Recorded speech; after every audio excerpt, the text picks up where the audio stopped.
honest with you in like an intimate moment, they might go ahead and also admit that sometimes they sit down and pee. And here's why. This is why we do it. We do it because of this. We've raised a generation of men that will sit down to pee just to have an excuse to check their Facebooks. Now,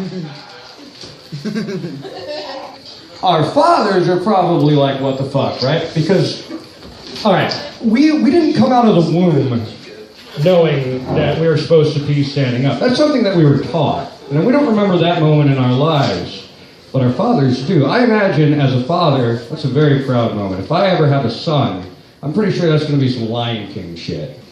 Like, I'm going to take this kid, I'm going to take him to a rocky outcrop, and I'm going to walk up there and I'm going to say, son, anything the light touches, you can piss on it.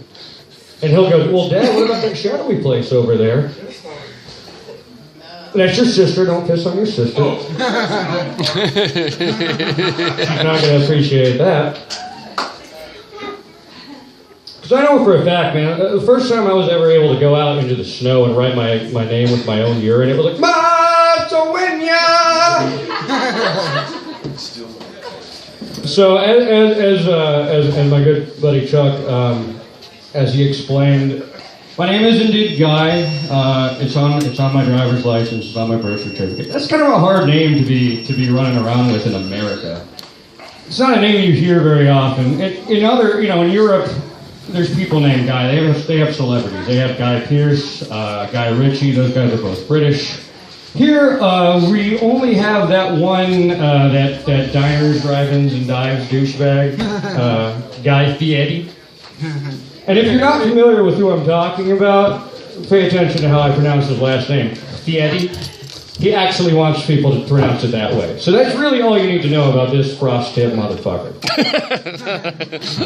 Now, did you know, he's one of the only people I've ever heard of in my entire life that the New York Times gave him a 0-star review for one of his restaurants. 0 stars. You would think that if you went to a restaurant and gave them money, and in return, you got a plate of like bacon-wrapped cheese bombs with donkey sauce or whatever the fuck he serves.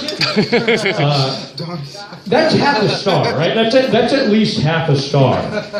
The only way that I could see there being a 0-star review was it just not there? Like, did the reviewer just get out of a taxi and just stand there at the address and it's like a vacant lot? And then some guy with like spiky bleached hair came up and mugged him. And he was like, oh, okay, well this must have been the place. Turns out that wasn't even Guy Fieri, that was the lead singer of Smash Mouth. That's what he does now. So I'm gonna be 30 years old in 2 weeks. Whoa! Okay, thanks. That's kind of a weird time in a young man's life. Especially when you work at a bar and basically live at a bar when you're not at work. Like, it's a great thing because I get to meet a lot of people, I get to talk to a lot of people, I get to make a lot of new friends, but they're all like 21, 22. So they're out there, they're just now like coming into their own, figuring out how to be responsible, you know? And it's just an aspiring thing, like they add you on Facebook or Twitter, and they make these posts, and it's like, hey, you know, I just made my first mortgage payment, #adulting, you know? And that gets like 200 likes, because it's a proud moment in a young person's life, you know? But I can't keep up with that shit, I'm 30. I can't, like, people expect me to have my shit together.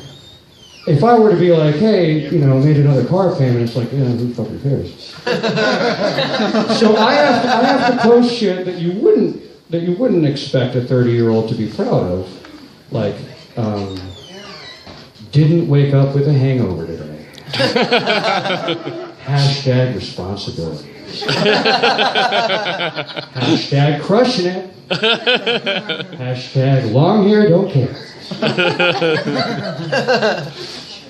All this hashtag shit, by the way, that makes it harder for us. It makes it harder for anybody who does comedy because, like, I'm glad that you guys are all paying attention, although I do see an iPad over there. You could potentially be, like, live tweeting this shit Are you That talking makes about things me? hard. We didn't have to worry about that shit 15 years ago, but now somebody could be there on Twitter like, at a comedy show, hashtag mediocre.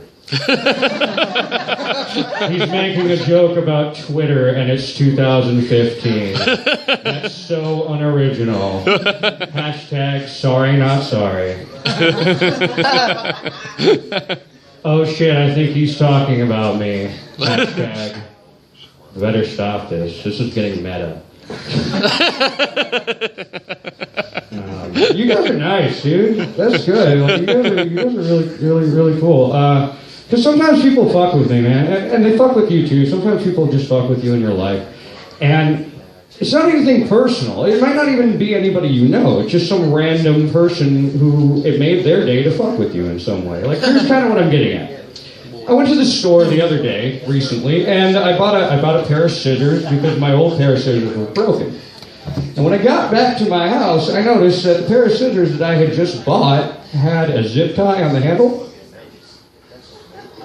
I'll give you a moment to think about that. What that means is, like, that can't be the company policy, right? They're not going to be like, okay, so we're going to sell scissors that require you to go buy another pair of scissors from another brand that doesn't put a zip tie on the handle in order to use the scissors that you just bought.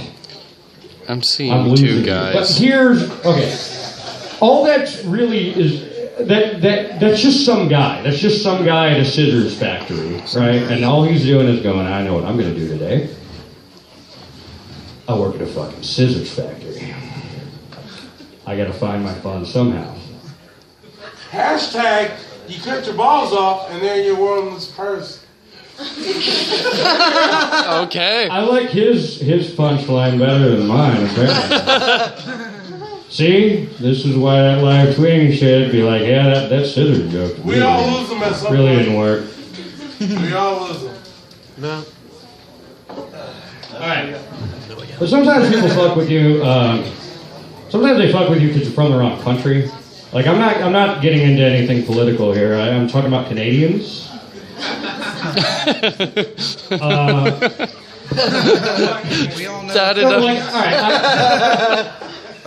had a friend who was staying with me for a few months. He was staying on my couch. He was a nice guy.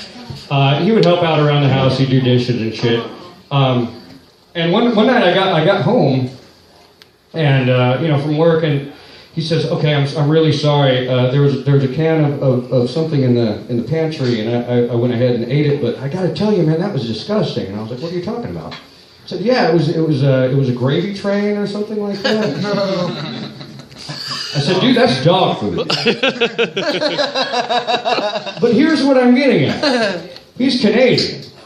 Canadians are known for their manners. So he cooked and ate an entire can of dog food knowing that it was disgusting because it would have been rude to throw it out. Split it up.